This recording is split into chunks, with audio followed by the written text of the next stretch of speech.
పాప అన్నాడు పోదాం ఎంతసేపు ఇప్పుడు రైలు ప్రారంభోత్సవానికి చాలా కొద్ది రోజులలో ఉంది. దానికంటే ముందే మన గోనె నరేష్ మోడల్ తను బుకింగ్ చేసుకుంటుండు ఇప్పుడే. ఏం బుకింగ్ తెలుసా? సమోసా. సిరిసిల్ల అందరు గుర్తు పెట్టుకోర్రి, సిరిసిల్ల మోడల్ ఈ బస్వాపూర్ రైల్వే స్టేషన్ లో ఏ షాప్ పెట్టుకుంటే మంచిగా నడుతుందో కింద కామెంట్ పెట్టారు. బజ్జీల దుకాణమా లేకపోతే ఇంకేం పెడతావు, బాటిల్ అమ్ముకుంటావా, చాయ్ చాయ్ చాయ్, ఈ మూడిట్లలో ఏది పెట్టారు? ఏ షాపు నెంబర్ 1 గా నడవాలి అనేది గోనె నరేష్ కు ఆప్షన్ కామెంట్ కింద కామెంట్ ఏంటి మళ్ళీ ఒకసారి సమోసా దస్కతిన్ పానీ బాటల్ ఇప్పుడే త్వరలో అందరికన్నా ముందు గోనె నరేష్ మోడల్ బుక్ చేసుకున్నాడు. ఇంకో వాళ్ళకి ఛాన్స్ ఉండదు. ఒకవేళ అలాంటి వస్తువులు పెట్టాలనుకుంటే మాత్రం గోనె నరేష్ అడిగి పెట్టుకోవాలి. ఇప్పటి నుండి బస్వాపూర్ కాడ ఎవడన్నా చాయ్ అమ్మాలి, బిస్కెట్ ప్యాకెట్లు అమ్మాలంటే వాళ్ళందరికి లీడర్ గోనె నరేష్ మోడల్. చెప్తున్నారే పాపు, మీ అందరికి ఒక అది ఉంటది కానీ కట్టేది సంఘంలో కట్టాలంటే ఆ సంఘం అధ్యక్షుడు రైల్వే స్టేషన్ లో బజ్జీలు మిర్చీలు అమ్ముకునేటువంటి దానికి సంఘానికి అధ్యక్షుడు మా మోడల్.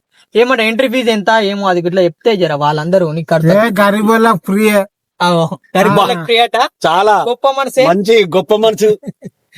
సరే ఓకే, మొబైల్ పెట్టుకుంటే ఫ్రీ, ఆడవాళ్ళకి పైసలు. మనం బోధం అయినా కూర్చుందాం, ఎంతసేపు కూర్చుంటా పెడతాం. చూసిన ఒక చిన్న డైలాగ్ ఉంది, మగవాళ్ళకి మాత్రం ఫ్రీగా పెట్టుకోవచ్చు షాపింగ్ మాల్, ఆడవాళ్ళకి మాత్రం ఫ్రీగా లేదు. ఎందుకు అని అంటే తెలుసా?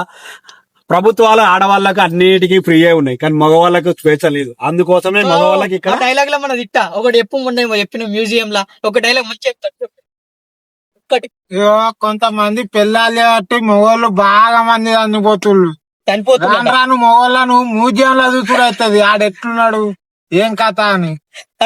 తమ్ముడు కాదు, రోబో లాగా చూడాలంటే ముందు ముందు భవిష్యత్తుకి అంటే పిల్లలు మగవాడిని కట్టుకున్న మగాన్ని చంపిస్తారు కాబట్టి కరువు అయిపోతున్నారు. ఇవాళ రేపు ఇన్స్టాగ్రామ్ ఓపెన్ చేయన కథ, ఈయన పిల్లం ఆయన చంపుతుంది, ఆయన పిల్లం ఈయన చంపుతుంది, గవ్వేస్తున్నాయి. ఇది ఇన్స్టాగ్రామ్ ఓపెన్ చేస్తే అయిపోయా. మొన్న చికెన్ అంటలే అని మొగాన్ని తాగిందట తాగినాక. నిజమా? అవును, ఇటువంటి వీడియోలన్నీ నీకు ఇంకా మొన్న పాపం 2 రోజులు పనికి అయింది అత లారీ మీద పనికి. అతను అత్తారు కాదు ఇంకొంత తోడుకులు కాబట్టి ఆడ అంతే టాక్టర్ భరించలేక ఉరి పెట్టుకున్నాడు ఆడు. అయ్యా అరే, ఇవన్నీ నీకు వస్తాయి వీడియోలు, నిజంగా చెప్తున్నా. నిజంగా మంచి మెసేజ్లు ఇస్తున్నావు అందరు. నిజంగానే రా